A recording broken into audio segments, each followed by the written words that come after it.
write down any questions.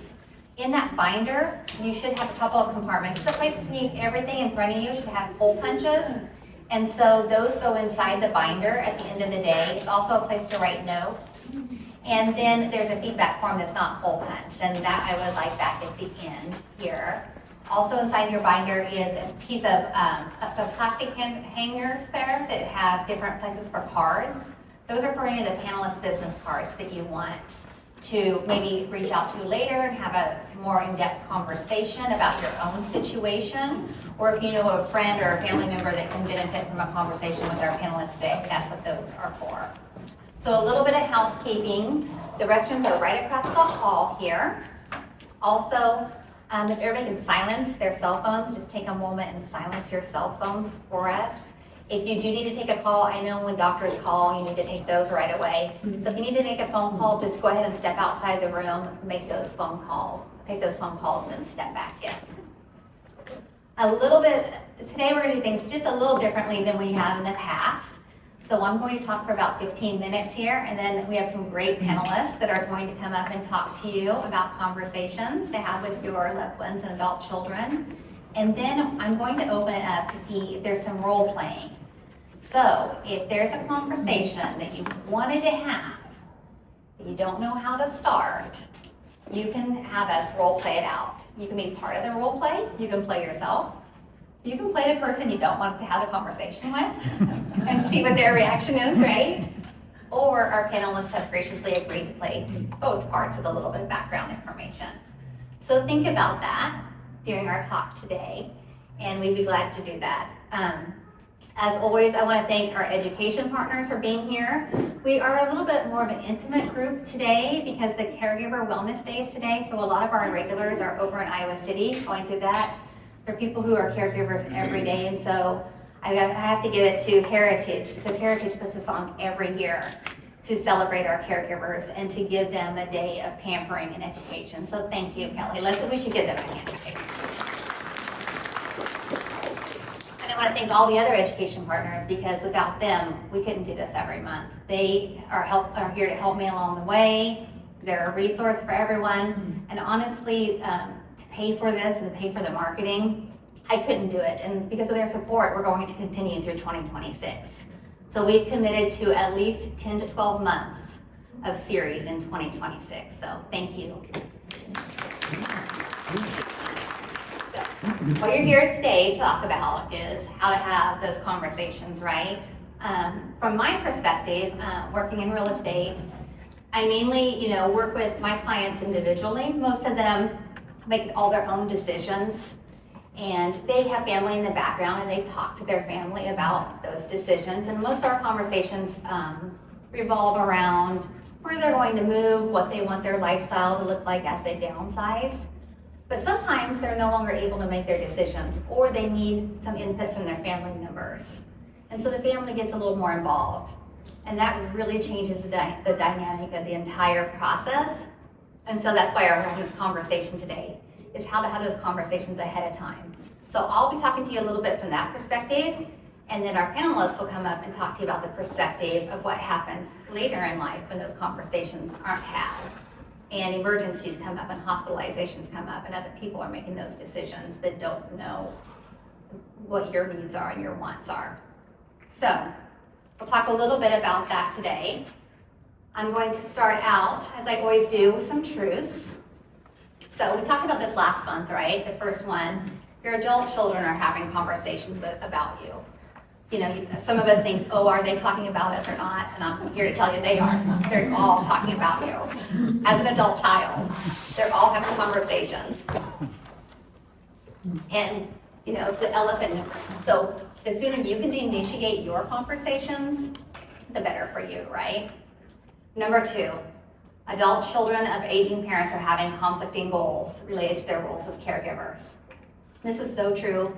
You probably went through this with your parents, right? You probably had children when you were helping your parents as well, and that has a conflicting goals, right? You're trying to care for your family and also take care of your parents.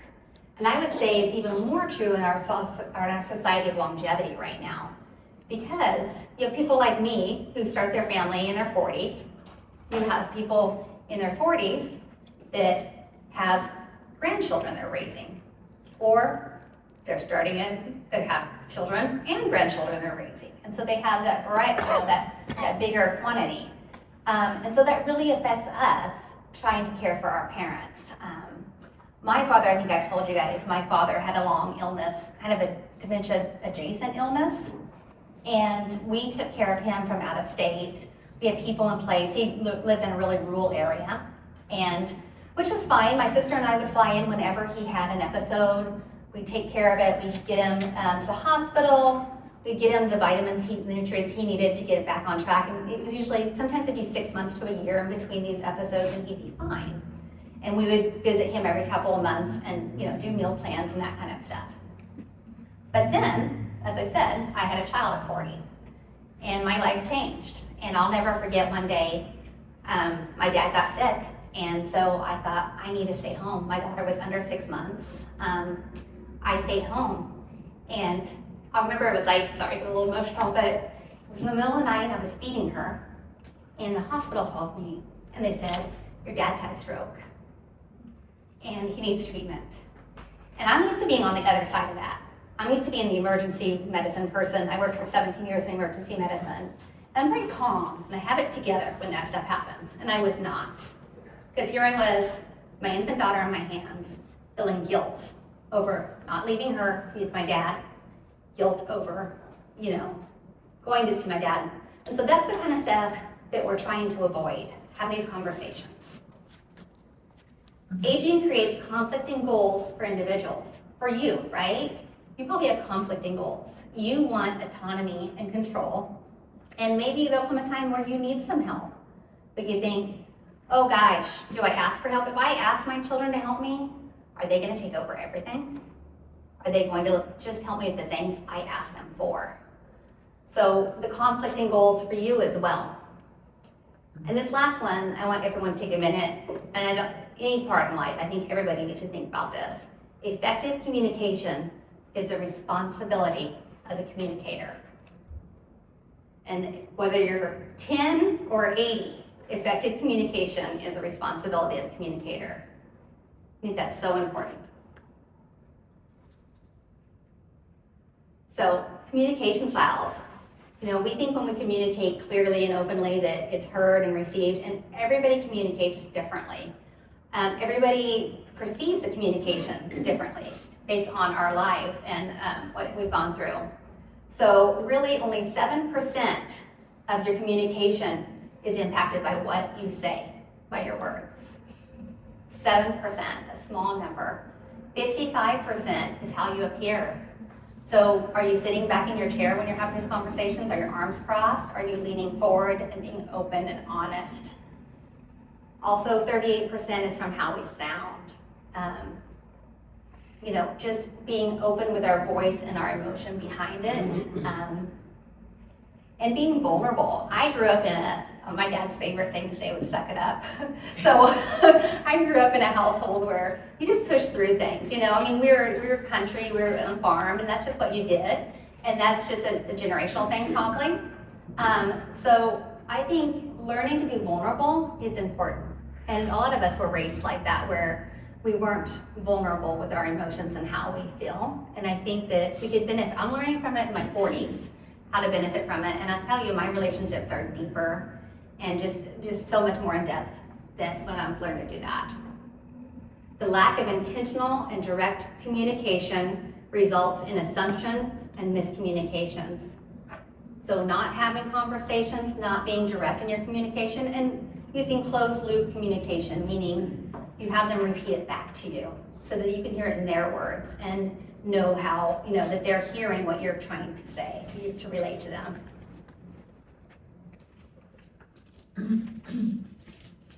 So these are the types of children I've run into in my practice here in real estate.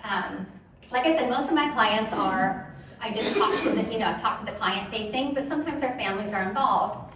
And so these are kind of the categories of families I've run into. So there's the uninvolved family. This is a lot of them. They're there in the background, but really you're making all your own decisions. And you may talk to them behind the scenes, but you're making all of your own decisions, and you may be asking for their input, but I don't know anything about it as, as a client. Supportive and available if needed. These are the kids and the loved ones that are available to help you if you ask them, but you're pretty self-sufficient, so you may not need them, but they say, hey, let me know what I can do, I'll be there for you. Then there's the supportive and actively involved. These are the boots on the ground family members. These are the ones that are helping you make decisions, going on tours with you, talking through everything. They're really boots on the ground. Sorry about that. Then there's the controlling and unavailable. And so you might say, how can someone be controlling and unavailable? But they can't be. These are typically kids with high-power jobs. They live out of state away from you usually, but they still want control. So these, when I have these type of family members, usually even if I'm talking to my client in person, I know that I'm not really talking to the decision maker, right? I'm having a conversation, but I know that that person is going to go back to the controlling one, and that person's going to make the ultimate decision, and then they'll come back to me. So, is there any guesses what type, what person this would be, like what gender and what profession? Anybody want? Christine? Male attorneys. Male attorneys. That's exactly who it is. Male attorneys, and I would love for someone to have a male attorney son that doesn't fit this role. I would love to have that outlier. But I mean, that's just part of it. That's what they do for a career, right? They're really busy, and that's just they still want to be part of it, but they can't leave their practice. So then we have the controlling and actively involved. So these are the ones that are here and present. They're here with you, but they're still just as controlling, but they're part of the process minute by minute. So any idea who these are? Female social worker. Well, close. It's the adult daughter. It's me. So it's the adult daughter, and they usually have a job where it's a high-powered job. They may be a CEO. They may be a CEO outside of their home. They may be a CEO in their home, right? They may run their household that way. And that's just, they get stuff done. Let me tell you, they do get stuff done. They are controlling, but everything is taken care of. The proxy decision maker by design. So these are the ones where you have, go ahead and put a power of attorney in place. And let's say something happens, we're in a crisis situation, whether that's temporary or a permanent crisis situation, they have to step forward and make those decisions for you. So that's a proxy with a power of attorney. And hopefully, you have those in place, and hopefully you take what you learned today and have conversations with them. Because just because it's in place, if you haven't told them what you want or haven't written it down, they're still going to be floundering trying to make those decisions for you. And then there's the proxy decision makers by default. This is someone who's put in place to be your decision maker, whether you want them to be or not. This is a guardianship. It may be a family member, it may be someone that you've spoken to about what your wants and needs, or maybe someone you haven't. And this is, the last two are just crisis situations that I've run into. This one's a tough one because they may not even know that they were going to be in charge. You may not have told them. And you didn't choose them, right? So they didn't know, and you didn't know they were going to be in charge. But because of what has come to play, that is what's happened. So the hardest ones from my background that I've worked with has been the proxy by default, because nobody wins in that situation. Nobody's happy with the outcome usually because everyone's trying to make the right decision, and it's someone that may not know what you need. Also, the controlling and unavailable. And sometimes the controlling and actively involved, but I kind of like them because they're kind of a kindred spirit. But they have to, because they usually do have your best needs and have had conversations with you. So that's been my main experience. I think today what I'd like you to learn is to have the conversations ahead and to know these. Can anybody recognize their family member from these descriptions? Anybody kind of see? And can you recognize yourselves from here? Because I mean, it's important to know who we are as people when we have these conversations. So I'm going to go ahead and bring up our panelists to talk.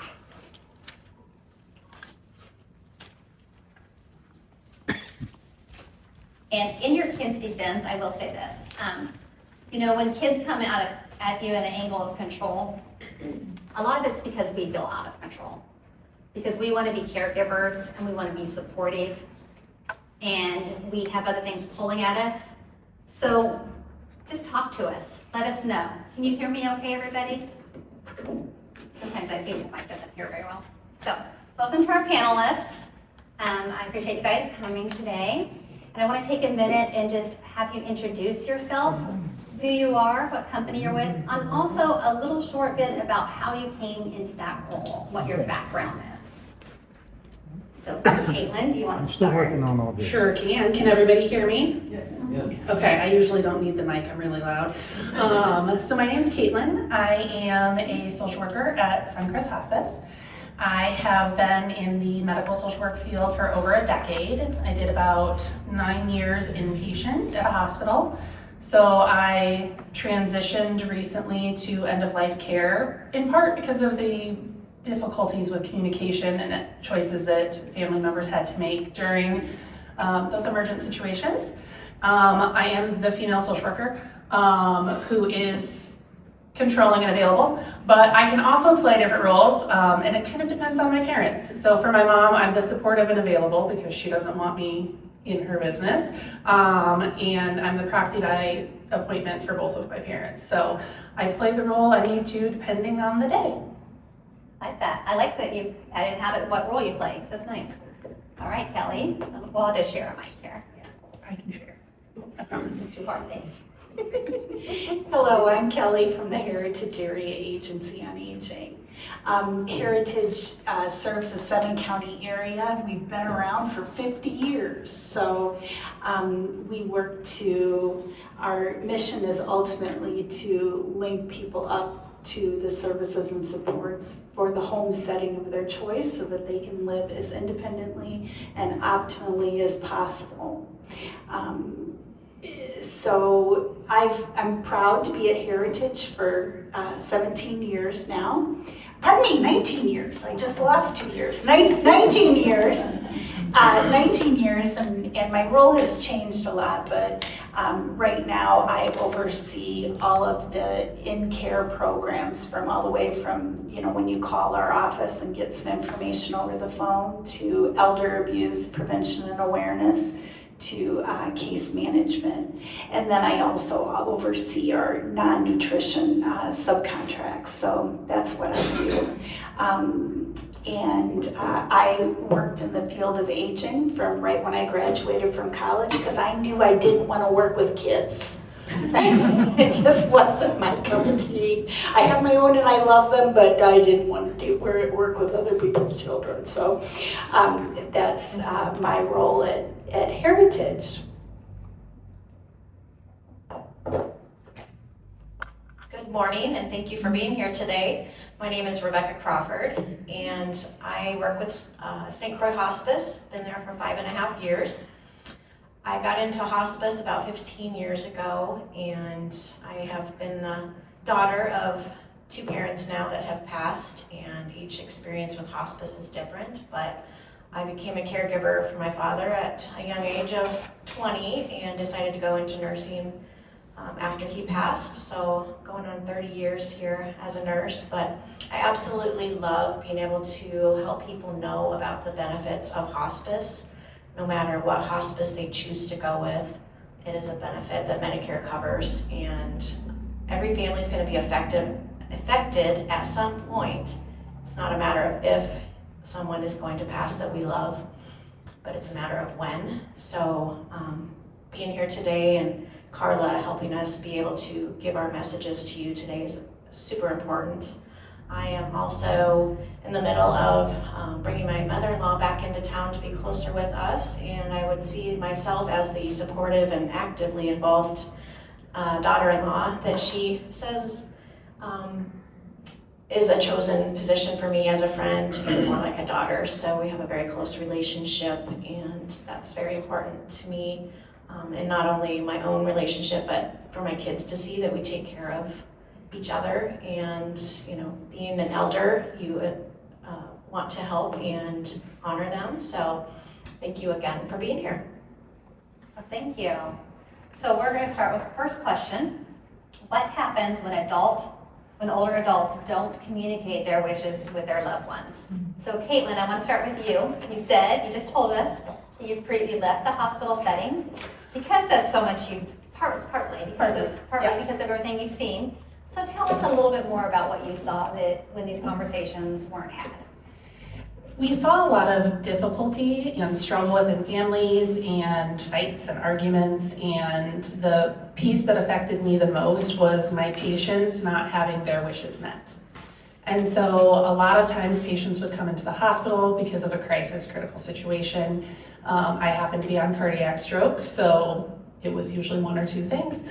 And if they hadn't communicated what they wanted previously, we would end up with our patients having procedures that maybe they didn't want, prolonged care that they would not have chosen for themselves. We would have family members fighting about the care that would occur after the hospitalization, because Medicare is only covering so many days in the hospital. And then we have our next steps, which is going to be our at-home care, our facility care, and an inpatient rehab. And so when those discussions weren't had, decisions had to be made quickly. People ended up in places they didn't want to be, and patients ended up unhappy. And so I, in part, switched gears to end-of-life care because everybody knows that's coming. But we can honor the way the patient would like that to occur. And so we had a lot of difficulties, especially when somebody would come in with an injury and need placement. They would end up in a nursing home when there are alternative options, but those discussions hadn't been had about what kind of help family could provide or what financially they could afford, and so they ended up in a nursing home, which is not where many people wanted to be. Thank you for that input. Kelly, how about yourself? What happens when you don't have those communicate your wishes ahead of time with your loved ones? What have you seen? Really, I think Caitlin's described it well as far as, the really bad things that can happen. But I think really it's one of the greatest gifts that you can give to your family and your children is to say what it is that you want and to take the legal steps to make sure that it happens, meaning get the power of attorney, get the durable power of attorney. Not everybody needs a will, okay? But if it is something that you need, meaning you have resources, get it in a will, because it is the best gift that you can give your family. For your family and for yourself, really. You're letting people know what it is that you want, and more importantly, what you don't want. And it really prevents a lot of conflict and unnecessary stress and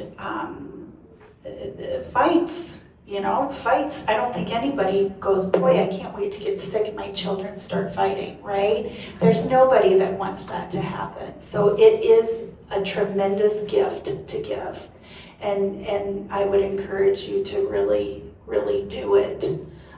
It means there might be some awkward conversations, yes, and some hard conversations, but you've set these are the rules, okay? And then everybody can know going forward. Very good advice. On a side note of that, just because you have children doesn't mean that your children have to be in charge of those decisions. There are other options. And not everybody wants their children in charge of those decisions. Some people choose to have a third party, and have those conversations with a third party. And there are legal routes you can go for that. So that's always another option. So Rebecca, question for you. We talked about these conversations, two parts. What is the ideal time to have the conversation? And B, who do you think should initiate that conversation? Thank you, Carla. So the ideal time would be when it's on your mind a lot and when you maybe have heard about stories that have occurred and someone maybe did not want to be resuscitated and they were resuscitated at the end, and then the family still has to make the decision to stop those life-prolonging measures. So, it really does hit home when we're seeing it happen around us for our friends or family members. And maybe we never had those conversations with them if they're extended family, but then it starts being more personal. And so if you are children and you haven't had those conversations, yes, it will be awkward. It's nobody wants to really talk about the what ifs and, think about their loved ones not being with them in their full capacity. But finding out in your own mind, what does quality of life look like to you? And if that is not being unable to do things for yourself, would you want to have people coming into your home?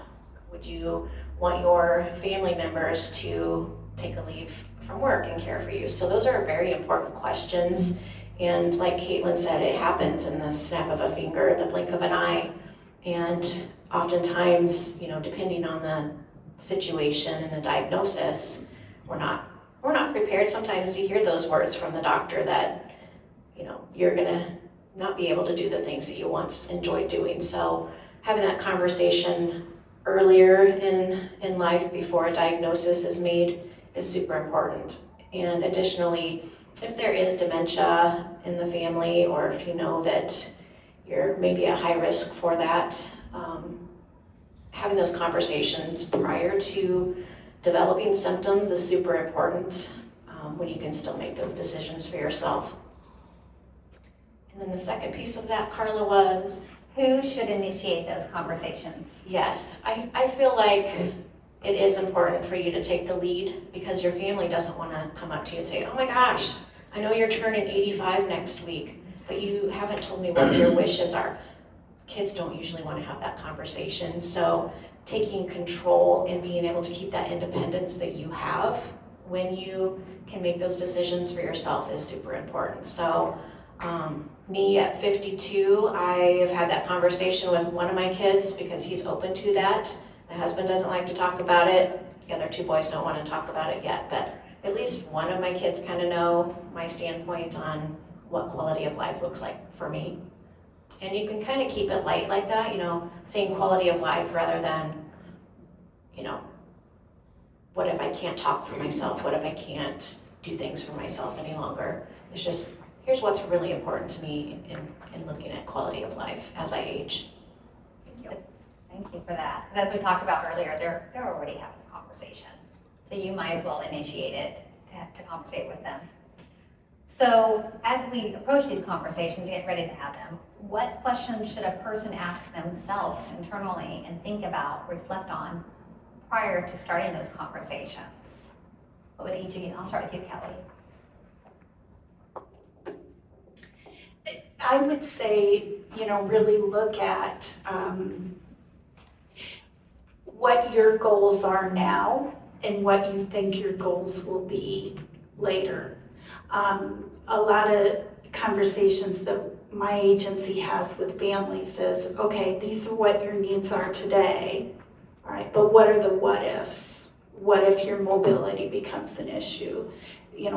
What are the options for you here? What if? And nobody plans to break a hip tomorrow. Like, oh, Wednesday I'm gonna break my hip and go to the hospital. These things just, pop up. A lot of times we don't get warning signs. So to have these conversations with yourself and think through it, and talking to your spouse and whoever that is, whoever you choose as a trusted person. And maybe that is all of your children, or maybe it's just one or two. I would encourage you, though, if you do have that conversation with one child, or you decide that you want this, one child to make your decisions on your behalf, make sure that the other children know. And you choose why. Some children might say, thank you, Mom, I couldn't do that. I couldn't make those hard decisions. I don't want to be in that part, in that role. But think through what you know about yourself medically, or maybe what you know about maybe family history, these are the things that I would want to happen. And the other thing that really ties into it big, and it's a bummer that it does tie in big, are finances. You know, nursing homes are incredibly expensive. Having 24-hour care at home is astronomically expensive. So you've got to kind of tie that into your factors of what your wishes and what your goals would be. Anybody want to add anything to that? Caitlin, you seem like you might have something to I add. will. I'll jump off of that. I think one of the most important questions is who's going to honor my choices. I am the controlling one. I'm one of 4. I'm second in line. We have a wide age span. There's 18 years start to finish in our family. 2 boys, 2 girls. The oldest happens to be a boy. And I was the one chosen to be the power of attorney for Dad. In part because I grew up with 2 brothers and neither of them scare me. And so when it comes time, I can do what Dad wants. So Dad and I have had that discussion. We have talked about what his wishes are. And one of my favorite stories to tell about my brothers is that we have a cardiac history in our family. Dad went in, we thought it was going to be a normal stenting. He ended up needing bypass. And so in the room with Dad, all of my siblings, I said, here's what Dad wants. And I made sure we had that conversation with him present because I knew he hadn't had that discussion yet. But my sister's an ICU nurse. I worked on the cardiac unit. We knew stuff could go wrong. And we wanted to make sure that there were not going to be any hurt feelings or any of us trying to take Dad out for the flannel shirts. We wanted to make sure everybody was on the same page. And so we had that discussion in the room. And so we keep having that discussion, but Dad knows that I'm the one who will go toe-to-toe if necessary to make sure that his wishes are honored. And so we want to encourage you to choose that person who's going to honor what you want and not necessarily do what they think you would want. All right. Kelly, anything to add to that? Just a funny story. And I lost both of my parents about 4 years ago and lost them pretty closely. My mom refused to give any advance directives or anything to what she wanted, just refused. So it was me, my sister, and my father to decide what we needed to do with Mom. And Mom got very sick very fast, and I'd say within a matter of 2 weeks, could not communicate with us at all. And so that was tough. So what we did as a family, and I'm not saying this would work for everybody, but we had what was called a daily board meeting. At 7:30 in the morning, all 3 of us were on the phone and we talked, okay, today, this is what tests they want to do, this is what they want to do, and we all voted. And, that worked for us, but I know that won't work for a lot of families, but Dad was very open to talking about all the what ifs. So sometimes a family member will just refuse to have that conversation. But I'll tell you, it was a heck of a lot easier caring for Dad than caring for Mom. Yeah, but I still have no regrets because our whole family was on the same page with our early morning board meeting each day. But, kind of think about what would work for you and what works for your communication and your family's communication style. There's not a book that says step 1, do this, step 2, do this. But take what information you have, take what learned experience you have. I'm sure you have friends or family where you have heard terrible stories. And then friends and family that you've heard wonderful stories about, where they've gotten through this terrible grieving thing.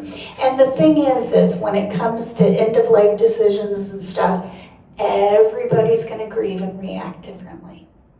And how they think they're going to act and how they actually will act in those times of crisis are not always the same thing. So. Thank you. Rebecca, do you have anything to add? Anything that they should be asking themselves about or be open to ask about?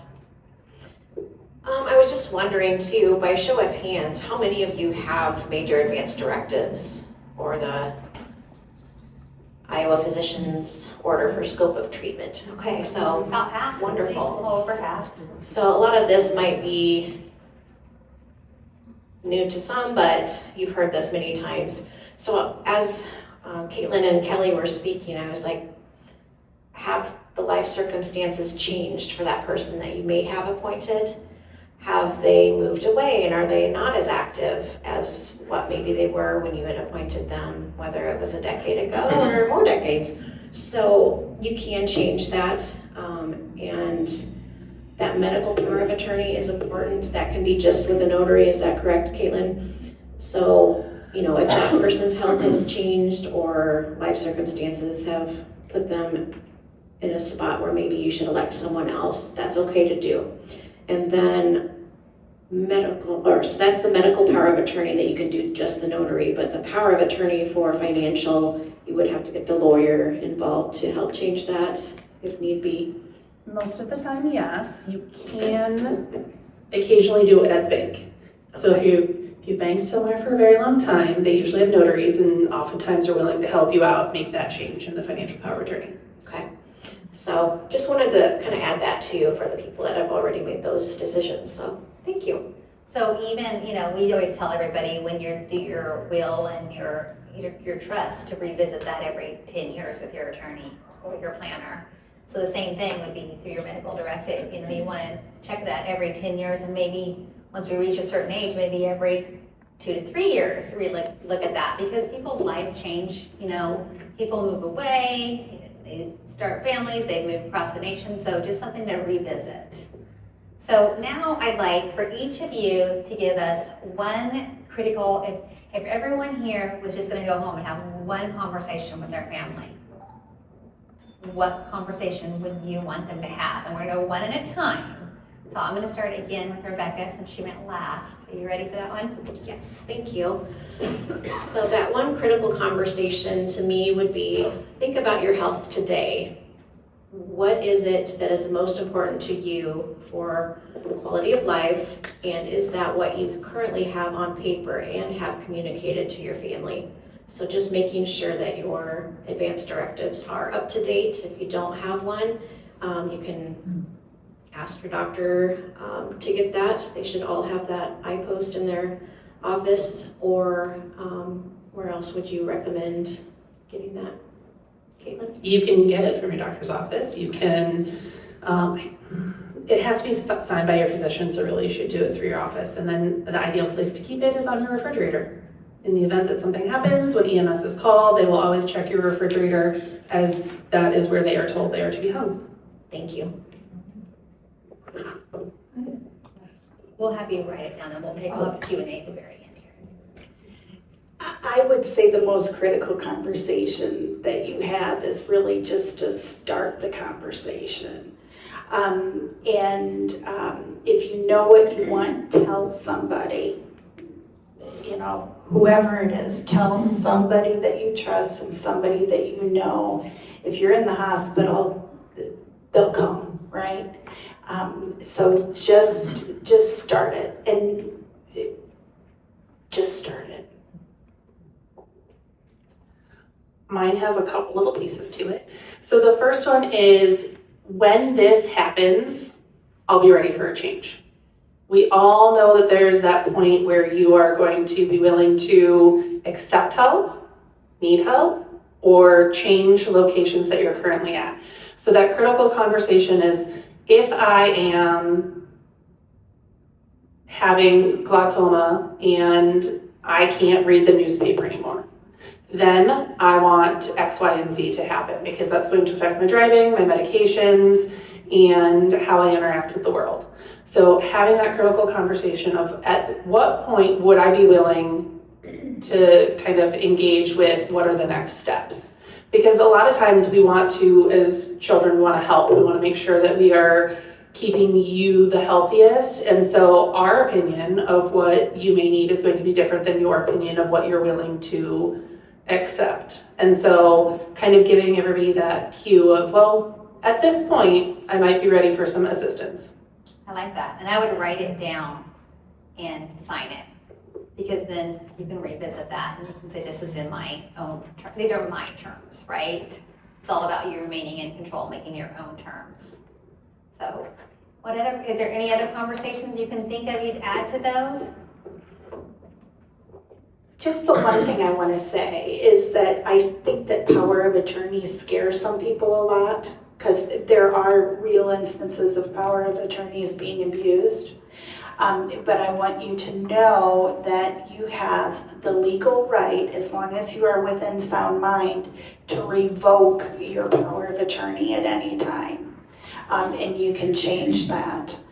So keep that in mind. It's not a guardianship or conservatorship. Like, you can't change those. You have to go through the courts. And if all you do is power of attorney and durable power of attorney, and determine that person, okay, because you don't want to not do anything, because then worst case scenario, you end in the courts, and the court is deciding who's going to decide your situation for you through guardianship and conservatorship. I'm just going to add to that real quick, Carla. In the hospital, we do have a order of succession. And so in the state of Iowa, it goes to your spouse. If your spouse is not available, it goes to the eldest child or the majority of the adult children. And then it goes to your parents if they are still existing, and then your siblings. So there is an order that we go through, and you really don't want to get stuck with that person. You don't want making your choices. And I can tell you that I have so many times in the hospital had to say, yes, I understand you're the power of attorney, but my patient is still of sound mind and they're their own decision maker. Your children, your family, your loved ones, your best friend, your sister-in-law, they don't get to make the choices as long as you are still of sound mind and body. Even if they are your power of attorney. They can't access the information, they can't change the things, you're still in charge. Good advice. So we actually gave you, did you have something? There was a question. Okay, well, we'll have questions in just a second here. So we'll do Q&A at the very end, but we also gave you a copy of an example of those conversations for you to have in the back there. And so it's just kind of a meeting agenda for you. And then a couple of things I want to add is when you set that agenda, set a time to have those conversations, turn off the TV, turn off the radio, get a babysitter, no kids allowed, right? No kids. And make sure that closed loop communication is already built in. So make sure you have them repeat back what they hear you saying and hearing that. So what I hear is you want this. That's important for them to repeat it back to you, so you can really understand that they know what your goals are. And also try to keep it logical. This is a tough one. Try to get the emotion out of it. Keep the emotion in as far as that you're coming from a loving place. But as far as hurt feelings, be open, because if someone says they don't want to be in charge of something, I know it can feel hurtful, but better to know now than them be in a position of making those choices for you when they're not the right person. Maybe they don't feel capable of that. So we're going to open it up for some role playing. Does anybody feel brave about saying a conversation they would like role played, either by our lovely panelists or by themselves? If you want, I'll start with one, because I have some situations I've run into over the years. So I'm going to give you one, and then if you decide you guys want some. And before we do role playing, let's go ahead and, so while your questions are fresh, actually, let's go ahead and start with questions. We're going to bring a mic over to you real quick so that everybody can hear your question. Okay. That way while they're fresh in I your speak pretty mind. loud too. Hi, I'm Donna, and hello. There you go. Now I can hear you, Donna. My question was about the power of attorney for medical, and I already have that established, but as I was going through the guidebook, and there's all these examples and things of different situations and choices, I was just kind of overwhelmed with it, and my doctor just said, I will talk with your son, I will be there, And then you were giving an example of, well, what if I lose my vision? You know, I mean, how specific do we have to be about different situations as far as, you know, helping someone to make those decisions? Okay. And we'll give you the best answer we can without Yeah. overstepping our legal, since we're not attorneys, but we will have an attorney next month. I find this one really easy to give you advice on. So, what kind of life do you want to live? What is important to you? So that's going to be different for everybody in here. For one parent, it is to continue to be able to work outside, be in the garden. That is what brings them joy. For another one, it is spending time with grandkids and being at activities.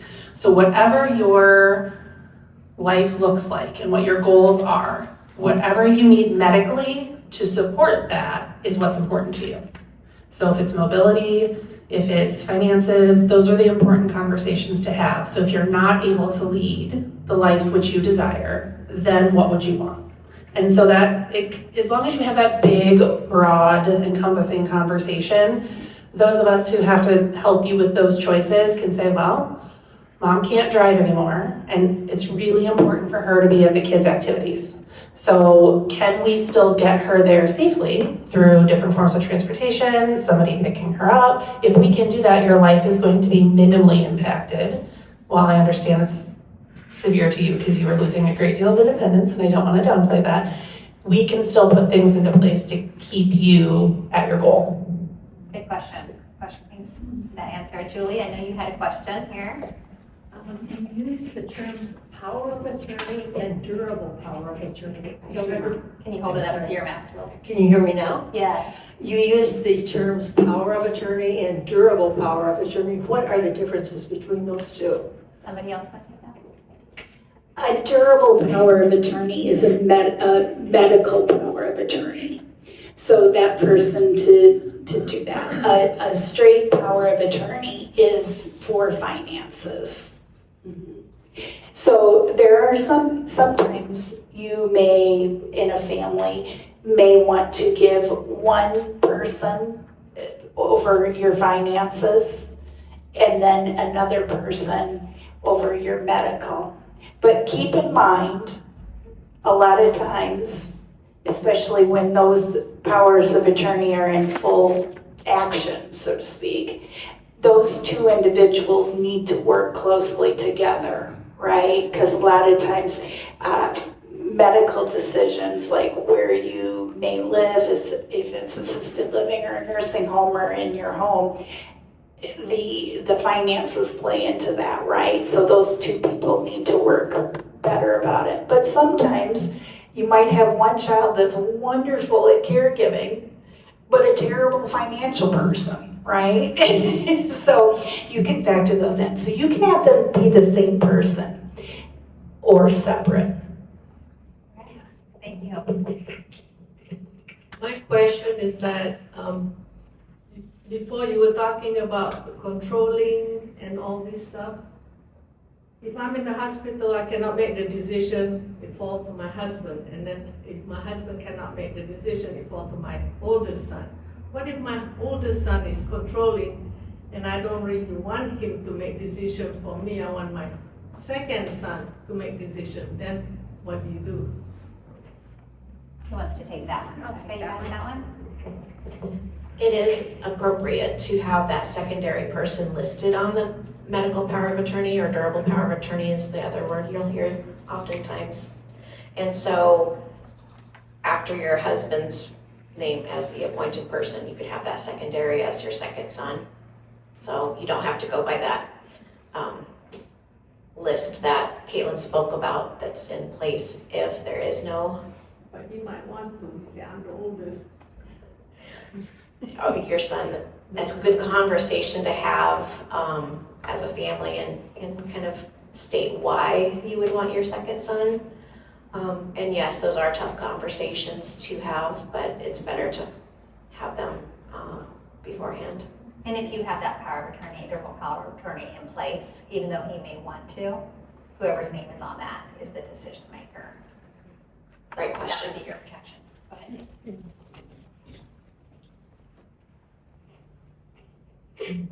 Okay, I guess I wonder if a will includes any of those powers of attorney, and then also, if you don't have a will, should you have one of each, the durable and the medical?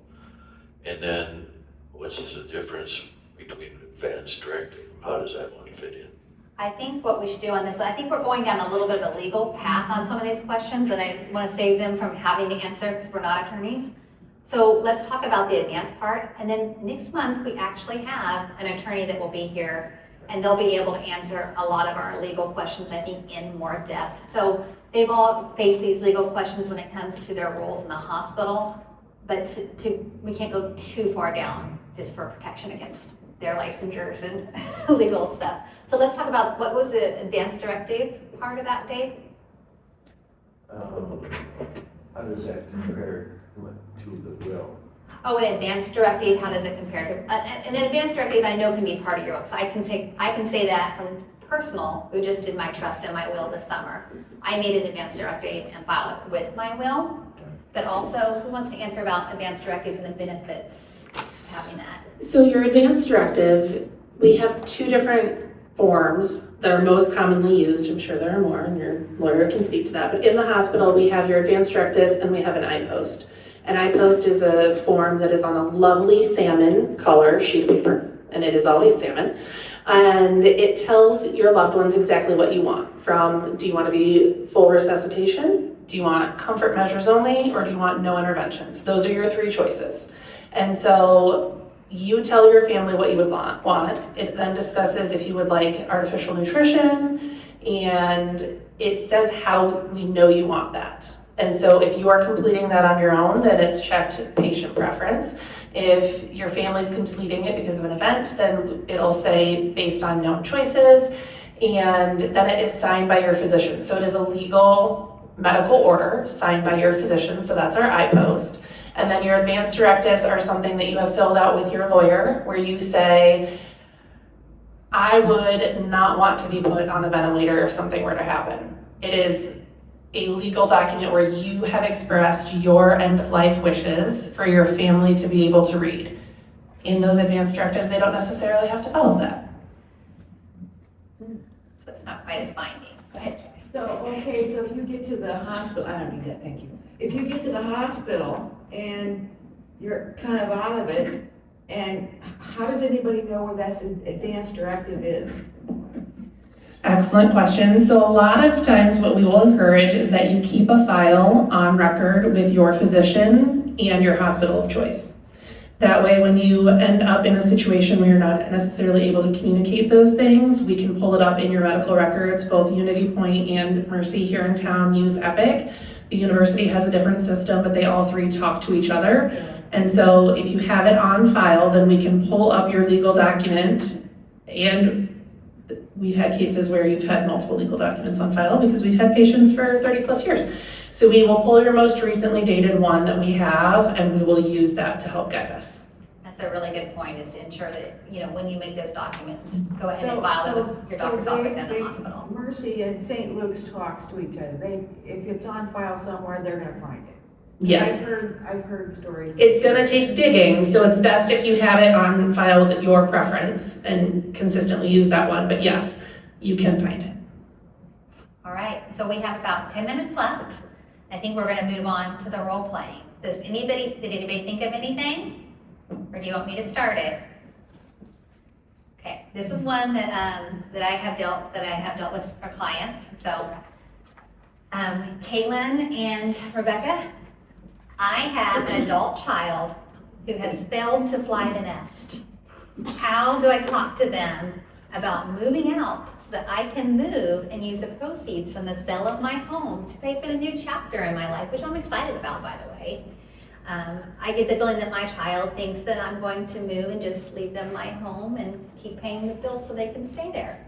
My child works at an entry-level position and is really comfortable. So who would like to, Rebecca, would you like to play the child? I'll play the child, please. Okay, and Caitlin, you want to go ahead and initiate that conversation? I would love to.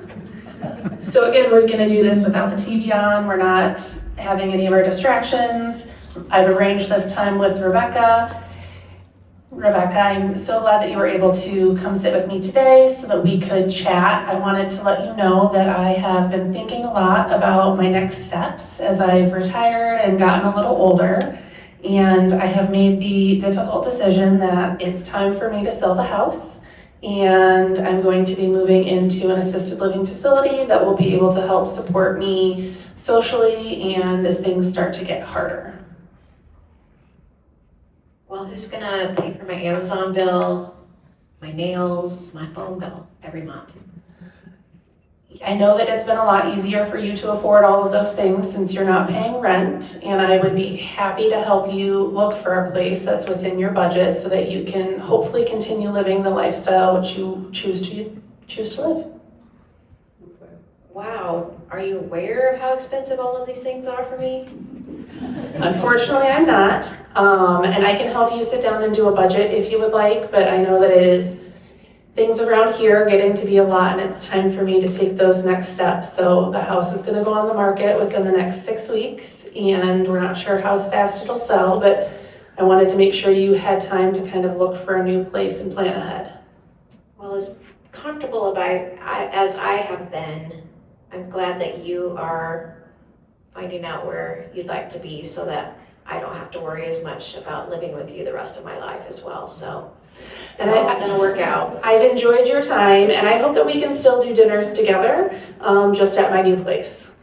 That sounds great. Thank you, Mom. Thank you. Good job.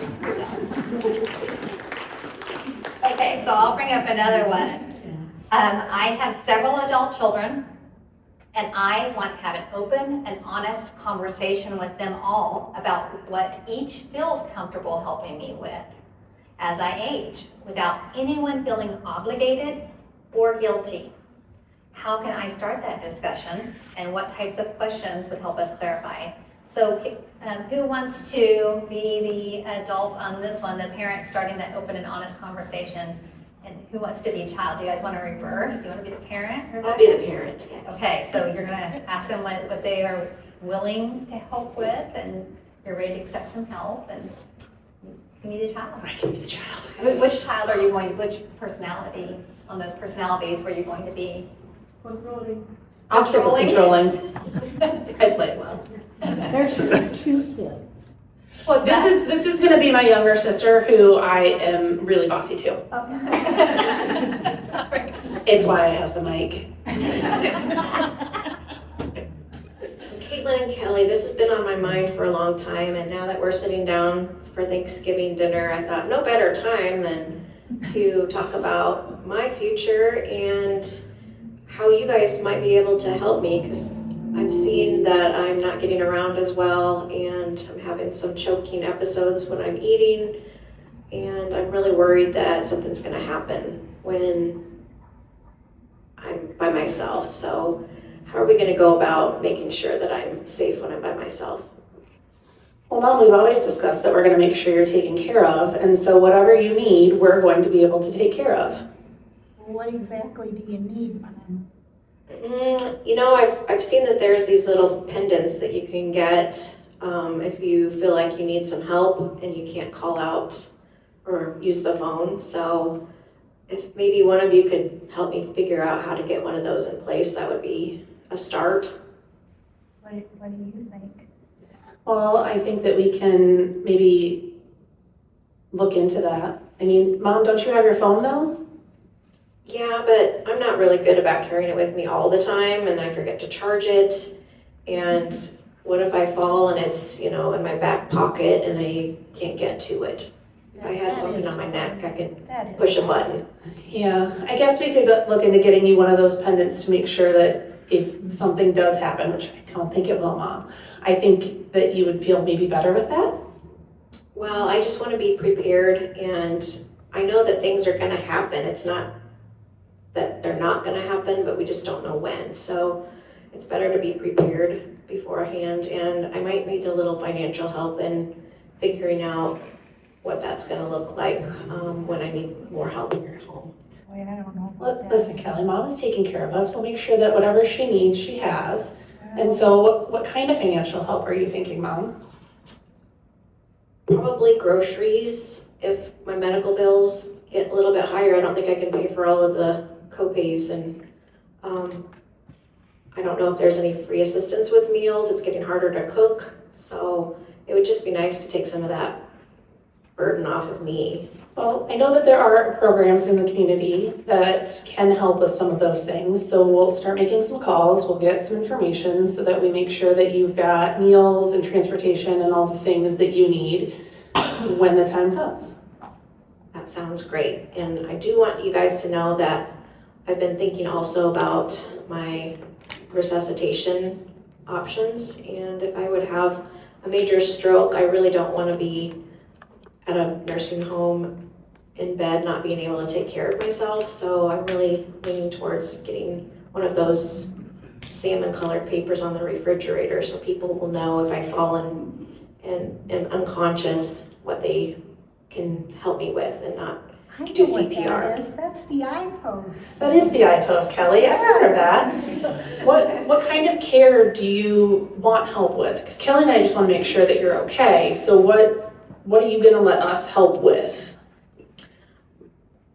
I think if you can find different resources that are out there for people my age so that I have those options, and just know that I want to have these open conversations so that you guys aren't trying to assume how best to take care of me. But as I'm aging, I know that you guys are going to have different roles that are going to be coming my way. Yeah. You have the power of attorney and stuff. I do. But I can help. Are you comfortable helping if Mom needs personal cares? You just tell me whatever you want me to do. Okay, well, I can take care of everything else. You've got that. Great conversation. And at the end of those conversations, setting your next steps, right? So we've had the opening conversation, and then we don't just, we need to set our next step. Okay, so now it sounds like our next step, let's meet at this time and let's check on these items. So, anybody have anything else? Otherwise, I'll do one more off my list. Let me see which one. Oh, we do? Go ahead, Dave. What if there's a lot of stuff that you accumulated? And you have children who are not particularly interested in your stuff, but maybe there's some things that they both want. What are some approaches that you can use to divvy up the stuff? I'll tell you, this is a regular call into our office every day. Carla, I think this is right up your alley. Okay, so I'll answer this one, and you guys are part of our Downsizers Club, so you kind of know my approach. But I also think being open to telling your children, instead of saying, do you want these items, and you naming the items, Dave, I would have them when they're home for a holiday or a gathering, I'd say, you know, it's time for us to downsize. We're going through some of our items and sorting through our house. Is there any certain item that you would be interested in? And then leaving it open. Because what you think they want and what you want to give them may not be what they actually want. And then ask them why they want that. I can tell you, if we want something, there's a story behind it. And that story is worth more than the item itself because of what you're going to gain in your relationship with them. And then one thing my grandma did is she had everything set out on holidays and we got to choose items. And she just said, if there's stuff left over, then I'm just gonna take care of it, don't worry about it. But that let us be in the driver's seat. And then we shared our memory of that item as we chose it. And that was really nice for everyone because it kind of sparked a conversation. I remember when my mother died, in the records there, she had kids, we had four kids in the family, and she had names on things in the house, and some of the things the kids had no interest in whatsoever and didn't really want, but she hadn't talked to anybody. You can do a disbursement list, but again, when the time comes, they may or may not want those items. But I think it's a nice gift for everyone to have the conversation of why they want those items. And also if there's something special you want to share with them, instead of just saying, hey, I want you to have this, let them know why. Because they may not know the story or remember the story behind it, or how you're thinking of them when you see this object and why you want them to have it, if there's a memory attached. But you sharing that information with them may change whether they want that object or not. Because now they're going to have that story behind it for them to pass on, right? So, go ahead. How do you make your parents get rid of things before? Well, you can't make them get rid of anything. Even if I they're mean, nice inside. that's what I do for a living is downsizing and helping people move. I always say I never make anyone get rid of anything, but what you can do is encourage them to go places and come to meetings such as this, where they'll naturally do it themselves and let them have that control. Because if you try to make them, they want the, right, it's all about the control. They want control. Right. So if you can help them through it another way, and then, you know, at the back of the room, we always have our education partners and our articles about that stuff. And the one I have this month is actually having the talk with your parents. It's the article I hand out to all of your kids if they call me. And so if you want to see the reverse psychology of what they get, I would encourage you to work backwards from there. So I think that pretty much is all of our time. I want to thank our panelists for coming. Didn't they do a great job, guys? You want to go on to the back of the room. Our panelists and our education partners, as I just said, will be back there to answer any questions. A couple of items I want to share with you. December 4th is our next event. So it's a financial advisor, a general director, and a lawyer walk into a bar. I try to make it a little bit fun next month since it's such a serious topic. And then in January, we are having a special treat. We are having Dr. Elaine Ashbaugh come from UNI, and she's going to update us on the latest and greatest for dementia care and prevention. And she is a coveted speaker, so we're very happy that she graciously accepted our invitation to come and talk to us that month. All events, of course, you can fill out your feedback form. I would, if each of you will fill out that feedback form. If you decide to register for any of the next ones, you can put your information down. If you've been coming a few months, you can just put your first and last name and I'll register you. I don't need you to fill out all the information on there because I pretty much know you at this point. The only time we need your information is if you request one of the consultations or any of that. But your feedback is so important to us. It helps me to improve on this every month. And also, if everyone can put their name badges in the back of the room, in the basket at the back, along with those feedback forms, or leave them at your table. One more item: if anyone is looking for a volunteer opportunity, I am looking for a couple people as we grow to help us direct traffic as people come in. This is one of our smaller groups, but normally we have 40 to 60 people every month. And so someone who is interested in helping people find a seat or checking them off the registration, if anybody's interested in those volunteer opportunities. So thanks for coming, guys. I really appreciate you all and hope you enjoy the rest of your day and start having those conversations.